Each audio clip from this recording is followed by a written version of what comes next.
हम लोग यहाँ सिर्फ बिहार स्टेट का रोना रो रहे हैं। बिहार का जीडीपी, बिहार का पॉवर्टी, बिहार का सिचुएशन, बिहार का लोगों का हालत, बिहार में करप्शन, इसका रोना रो रहे हैं। ठीक वहां पे हमारे देश का फाइनेंशियल कैपिटल मुंबई और दिल्ली का भी हालत बद से बदतर हो चुका है, लेकिन इसके बारे में आप कभी नहीं सोचते। अभी आप जरूर सोचोगे दिल्ली का तो बात सही है, क्योंकि एक्चुअली में दिल्ली का जो पॉल्यूशन है, एनवायरमेंटल कंडीशन है, वहां तो जीने का लायक भी नहीं बचा इंसान, तो दिल्ली का बात तो ठीक है। लेकिन यहाँ बीच में मुंबई को क्यों घसीटा गया, ये क्वेश्चन आपके मन में जरूर आया होगा।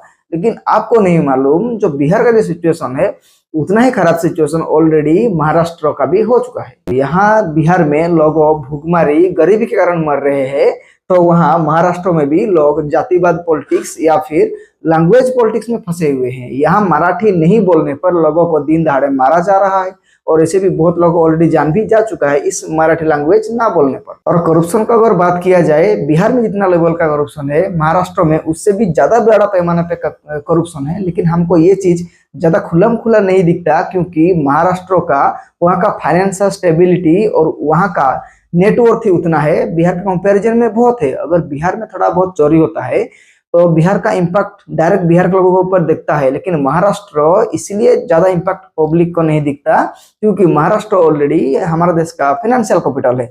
लेकिन करप्शन तो बिहार से भी ज्यादा ऑलरेडी महाराष्ट्र में घुस चुका है। बिहार के लोगों का लाइफ अगर अनसर्टेनिटी है due to for and lack of nutrition की वजह से, तो महाराष्ट्र का लाइफ का भी, लोगों का लाइफ भी अनसर्टेनिटी है ड्यू टू लैंग्वेज पॉलिटिक्स या फिर ऐसे गुंडागर्दा पॉलिटिक्स। हम लोग सिर्फ बिहार का रोना रो रहे हैं कि बिहार में किस तरह से इस बार वोट हुआ, ये सब रोना रो रहे हैं। लेकिन वहां पे महाराष्ट्र का भी हाल वही है।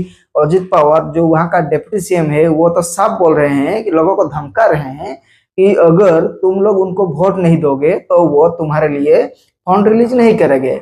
मतलब वो डायरेक्टली मांग रहे हैं कि तुम पैसा लो, फंड दो, अगर तुम लोग हमको वोट देंगे तो हम फंड रिलीज करेंगे। अगर उनका पार्टी का एक भी कैंडिडेट उधर से हार जाता है तो वो लोगों का डेवलपमेंट काम ही नहीं करेंगे। मतलब साफ साफ धमकाया जा रहा है पॉलिटिक्स के नाम पर। आपको क्यों लगता है कि बिहार में ज्यादा करप्शन है महाराष्ट्र को चलते? महाराष्ट्र में जो करप्शन हुआ, बिहार उसके सामने छोटा बच्चा है। महाराष्ट्र में तो खुद डिप्टी सीएम का बेटा ही मतलब 2000 करोड़ का लेंस काम में फंसा रहा। उनका कंपनी जो मेन कंपनी है उसकी थ्रो में ही डील हुआ। लेकिन इसके बावजूद भी जो ये बात आउट हुआ, सो कॉल्ड कार्रवाई हुआ, तो आप जानने के बाद हैरान हो जाएंगे कि वहां का जो डिप्टी सीएम का बेटा है, जिसका कंपनी एक्चुअली, जिनका जो कंपनी का मालिक है, उनके ऊपर एक एफआईआर तक भी दर्ज नहीं हुआ।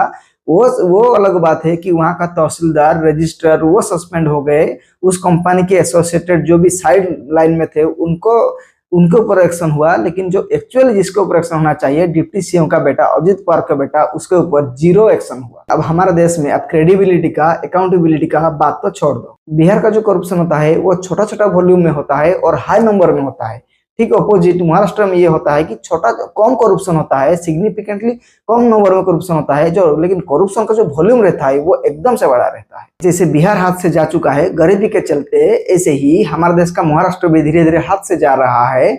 और वहां तो एक अलग लेवल का ही पॉलिटिक्स है, जातिवाद पॉलिटिक्स, लैंग्वेज ना बोलने पर पॉलिटिक्स, करप्शन पे करप्शन, साफ साफ करप्शन दिखने पर भी उसको कैसे डे लाइट में छुपाया जा रहा है। इस सब में अब महाराष्ट्र आगे जा चुका है। अभी दिल्ली का तो आप हालत मत पूछो। हमारे देश का पावर कैपिटल दिल्ली होने के बावजूद भी वहां तो लोग सांस भी नहीं ले पाते। इतना एयर पोल्यूशन, रिवर पोल्यूशन, हालत इतना खराब है कि आप पूछिए मत। वहां आप जाके एक नॉर्मल जिंदगी जीना तो दूर की बात है, 10-12 दिन अगर ऐसे किसी काम से भी आप नेशनल कैपिटल जाओगे, वहां से लौटोगे, तो शायद चांस है कि आप वहां से अपने साथ डिजीज पकड़ के लाओ। और क्या ये हाल है हमारे देश का national capital and financial capital का, और हम सिर्फ बिहार को ना रह रहे हैं।